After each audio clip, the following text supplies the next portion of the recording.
Alright, I'm doing a little explanation about the back side of this adjuster, where you have the two adjustments, the screw and the lever. What do they do? So first of all, fluid goes through the center of this hole into the back side, but it has to open this cone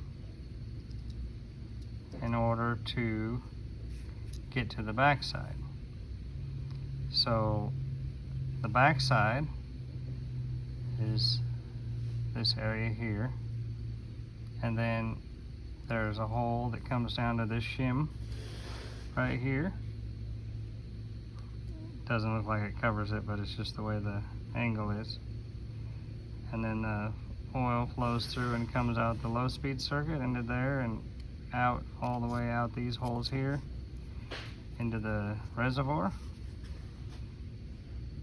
And the shaft, as the pump cone piston moves up and down, it moves up and down 1/4 to 1/2 millimeter here. So as you hit something sharp, it's actually stiffening your cone lever setting as it's hitting it, so it's helping it to assimilate itself and stiffen even more after it absorbs such a big pump. So then when you tighten the lever, compressing this spring right here against this cone, which is also putting pressure on the main cone down here. So it's small change to the big cone. It's a big change to the small cone. So when you run this lever soft, it's not going to put a lot of pressure on there. So oil is going to escape over and go down, but it still has to hit the resistance of this shim here as well. When you tighten in the blue screw, you're starting to seal off this larger hole. I just made a little cutout so you could see where the needle is, and as you tighten it down, you're putting the fatter part of the needle into the seat. Once this is closed, the only way that this fluid can get out of this back chamber is through the shim. And that shim being stiff is why your low speed or flatness stays. So you're just letting a little leak by. When you have this open, you're letting it leak by resistance and resistance. The tighter you screw down your lever, the more spring tension you're pushing on this. Slight amount of increased pressure to the big cone.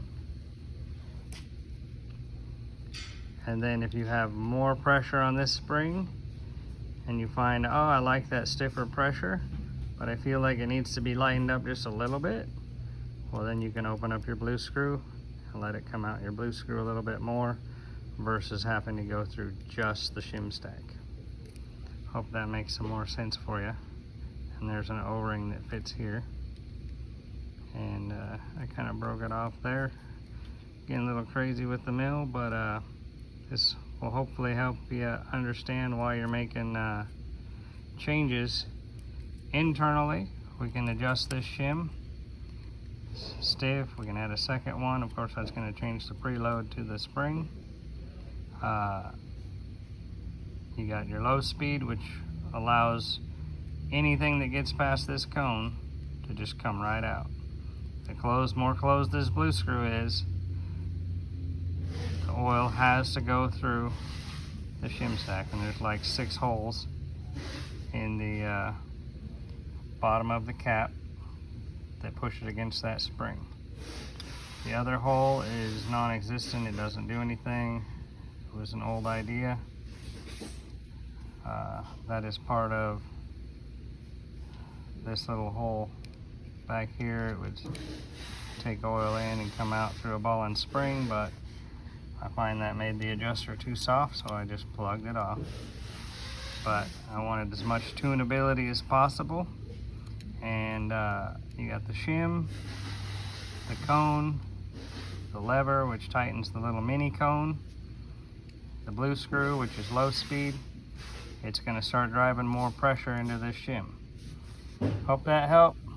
Thanks for using Gforce NOST Technologies.